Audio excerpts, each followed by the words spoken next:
Good morning, ladies and gentlemen, and welcome to this Labor Day weekend. And what a glorious day it is out here in Brisbane today. 19 degrees and sunny, looking just amazingly beautiful out there. And I can see all the streets being blockaded right now. Very soon the Labor Day parade will pass by our studio. It always does, and we'll give you an update on that as that happens. Well, I hope your long weekend has been wonderful so far. For us, it has just been flat out, very, very busy. There were so many functions and events, and congratulations to the Queensland Sangeet Mela Association on the concert and AGM last night. A very, very successful event, very well organized and very well run and very well attended, I must say. It was wonderful to see so many people coming to witness and take part in a local classical concert. So it was very, very good to see. Well, right now, let's get on with the news for today on this first day of May. May Day. Well, it is May Day. Well, house prices still rise after the interest rates. Seems surprising given how sharply interest rates have risen, but we have indeed seen a second consecutive month in home prices across Australia, up 0.5% over the month, so a little bit lower than what we saw through March at 0.6%. And as you mentioned, the uptick is being led by the Sydney market, 1.3% higher over the course of the month.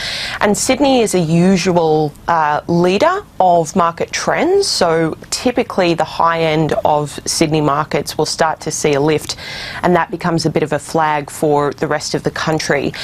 We're also seeing other data flows like auction clearance rates, the amount of time it takes to sell a property, indicating that demand is picking up relative to available stock as well. And yeah, let's just talk about that stock. What about the supply? Because people seem to be holding off for a little while. Are they starting to come back online now, the sellers? Yeah, so this is, I guess, the annoying thing for buyers is that even when property prices start to come down, it doesn't necessarily make market conditions better because people can choose not to sell. And often you do see less people choosing to sell when the market is in a downswing. So at the moment, national property counts where properties are available for sale are sitting at about 140,000 across the country. That sounds high, but usually this time of year you'd see closer to 190,000 properties available for sale. So as demand is picking up, that's contributing to the upward price pressure. And what about the other conditions that we're seeing? A lot of press over the weekend about our net migration numbers, some concern about what that's going to do to house prices and rental prices. What do you expect to see following on from that this year, Eliza? So usually migrants, when they come to Australia, are initially renters. That's reflected in ABS data, which shows that around 85% of recent migrants to Australia are renting. So the initial impact of all that returning migration is that you'll get a surge in rents, particularly in the inner city areas of Sydney and Melbourne, where many migrants go. That doesn't mean that the situation we're in with prices and rents are the fault of migrants. There are many other factors which have led to a lack of supply, but it is definitely a contributing factor. In Sydney, we've seen unit rents go up 19% in the past year. So there's not a lot of reprieve on the horizon for renters, and I think that's going to be reflected in some of the state and federal government policy that we see come through over the next couple of years. Okay. We do have a Reserve Bank meeting tomorrow. What do you think? What's your projection? Well, I think that mortgage holders might be in the dark at this stage. It's definitely a down-the-line kind of call where we could see a further hike, but we're also starting to see a couple of the major banks believe that 3.6% could be the peak, and from here it's just a hold. Either way, the interest rate increases that we've seen to date haven't fully worked their way through to mortgage rates, especially for those who have been on a low fixed rate for the past couple of years and might see that expiring this year. So I think that we'll continue to see a little bit of pain on the mortgage side, even if the RBA does decide to hold tomorrow. Okay, Eliza Owen from CoreLogic, thanks so much for joining us. Thank you. So all eyes will be on RBA tomorrow to see what happens with the interest rate. But despite anything else, the house prices have still been rising and rising steadily. It has not been a phenomenal growth, but it's still on the rise. Well, one of the things that leads to all of this and the mortgage is the lending practices by the banks. How does that fit into the equation? This is the one that just came. Jasper and Nadia now dread opening the mail, worried it'll be their bank raising rates again. We've gone from 3.24% in July last year to 5.99% just in the last week. In 2020, they bought a small townhouse in Sydney and are facing massive increases in payments as they start coming off their fixed rates late this year. A little bit smaller than we Despite this, they consider themselves lucky. We've got our kitchen. When taking out their loan, the Commonwealth Bank encouraged them to borrow far more than they wanted, selling the idea of spending more upfront and using the equity to buy something bigger. No sane person should be offering $900,000 to a first-home buyer, especially when they're our age and they might be looking to start a family in the future. Oh, puppy. They rejected the offer, borrowing $500,000 instead. They say banks should better explain the risks if rates were to rise. There's an ethical or moral position that they should be taking where they're explaining the full scope of the risk that you might be exposed to over the life of the loan. The Commonwealth Bank says its assessments ensure customers can meet their obligations, including at higher interest rates. The bottom line is inflation is still too high, but at Tuesday's meeting, another hike is a live option. With so many Australians facing mortgage stress and pushed to their financial limits, the ABC is launching an investigation into home loan lending practices, and we'd like to hear from you. Meanwhile, a Melbourne financial counselling organisation is calling on banks to offer some stressed borrowers a moratorium on rate rises. Why should it be that the banks will make record profits and people who had checks on their financial viability, where they capacity repay, why should they suffer the most? A question at the forefront of many borrowers' minds. Alexandra Blucher. So there you are. Who suffers in the end when all of this happens? Is it the borrowers? Is it the banks? So where does the buck stop, as they reckon? But now the other side of the coin, the flip side of the coin, is the construction. And what's happening in the construction industry? Are we building more houses or not? Here are the components of the March quarter Consumer Price Index. The rate of increase in the cost of building a house is the highest it's been since the 1970s. The 70s involved two oil shocks in 1973 and 1979. This one is a disease shock. The COVID pandemic disrupted the supply of both materials and labour for construction. First, materials prices increased 14.2% on average last year, including 16.8% for timber, 15.9% for steel, 15.1% for ceramic tiles, and 14.7% for concrete and cement. And second, tradespeople increased their rates by an average of 9.4%, including a whopping 16.3% lift in wages for bricklayers, 13.2% for roofers, and 11.7% for carpenters.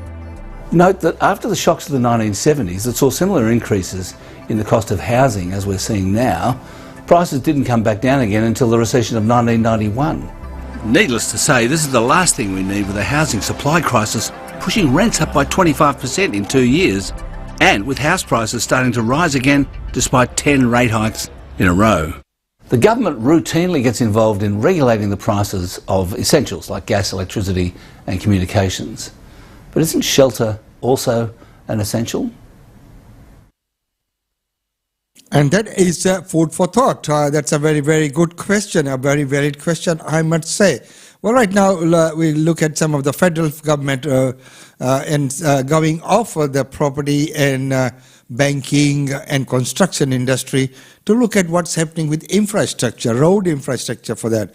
Many of the projects might be put on hold. Hundreds of projects face being slashed or axed entirely as the federal government launches a review into Australia's $120 billion infrastructure investment program. Matthew Dora into Parliament House for us this morning. Matthew, good morning. So why is the government launching this review? Well, Michael, Labor says that many of these projects simply don't stack up, or they're lacking detail as to how they'll actually be completed. They were announced via press release by the former government, and effectively that's where the work ended. The Infrastructure Minister, Catherine King, says Labor is committed to spending $120 billion on infrastructure over the next 10 years, but that money has to be spent properly and that there needs to be details as to how those projects will be completed, particularly at a time when construction costs are rising and construction workers, well, there's a shortfall of them right across the country. So there are 738 projects which will come under scrutiny over the next 90 days as part of this review. 162 of them were announced with a funding commitment of $5 million or less. And this announcement of a review today does fit into the broader narrative that we've been hearing from Labor ahead of the budget, the argument that there needs to be budget restraint, and also that Labor inherited a pretty precarious budget position from the former coalition government. Katie Gallagher, the finance minister, was out yesterday talking about, in her words, the booby traps that have been left by the former government, ongoing programs that were not funded throughout the entirety of their existence. Finding that money is a probably the single most important task facing the government at the moment as it prepares for that budget, which is being delivered next week. Michael?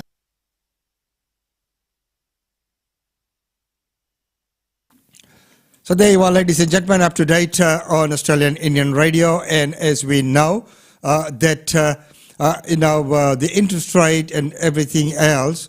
So the government is now trying to prioritize where it spends its money and what roads get built and what areas, because there's always a demand and always, whatever is required to be done in a locality, that becomes a priority for the people of that area. But, they have to look at overall cross-section of all the things right across and then find out where and which product gets a tick or which gets prioritized ahead of the others. Well, ladies and gentlemen, right now it's time to go to our the functions and events. Yes, interesting that quite a lot of functions and events have already taken place in the weekend. Let's see what's coming up in this week.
Well, ladies and gentlemen, that's about all we have time for you in this segment. It's been wonderful having your company on this Labor Day weekend, long weekend in Queensland.